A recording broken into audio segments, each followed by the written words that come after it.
नई दिल्ली में क्वाड देशों के विदेश मंत्रियों की अहम बैठक खत्म हो गई है, जिसमें भारत, अमेरिका, जापान और ऑस्ट्रेलिया से इंडो पैसिफिक क्षेत्र में बढ़ती चुनौतियां, समुद्री सुरक्षा और सप्लाई चेन को लेकर बड़ी रणनीति पर चर्चा हुई। बैठक के बाद जारी संयुक्त बयान में साफ संकेत दिया गया कि क्वाड अब सिर्फ बातचीत तक सीमित नहीं रहेगा, बल्कि जमीन पर ठोस कदम भी उठाए जाएंगे।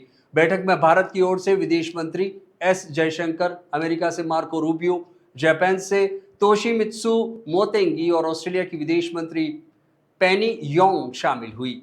जयशंकर ने कहा कि इंडो पैसिफिक आने वाले समय में वैश्विक अर्थव्यवस्था, ऊर्जा, व्यापार और समुद्री कारोबार का सबसे महत्वपूर्ण केंद्र बनने जा रहा है। इसलिए क्वाड देशों की जिम्मेदारी और भी बढ़ जाती है। बैठक में समुद्री निगरानी, logistic network, under sea cable, ऊर्जा सुरक्षा, उर्वरक आपूर्ति, नई टेक्नोलॉजी और मजबूत सप्लाई चेन जैसे मुद्दों पर विस्तार से चर्चा हुई।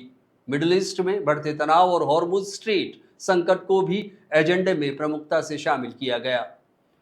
ऑस्ट्रेलिया की विदेश मंत्री पेनी योंग ने कहा कि क्वाड देशों ने हिंद महासागर में समुद्री निगरानी बढ़ाने का फैसला लिया है। इसके तहत सैटेलाइट डेटा शेयरिंग के जरिए अवैध मछली पकड़ने, तस्करी और आपदा राहत कार्यों में सहयोग बढ़ाया जाएगा। उन्होंने ये भी कहा कि समुद्री रास्तों की आज़ादी बनाए रखना बेहद ज़रूरी है और किसी भी तरह के टोल या बाधा का विरोध किया जाएगा।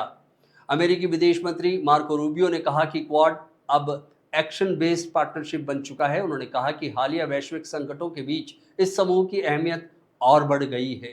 वहीं जापान के विदेश मंत्री तोशिमित्सु मोतेंगी ने कहा कि इंडो पैसिफिक देशों को इतना मजबूत बनना होगा कि वे अपना भविष्य खुद तय कर सके।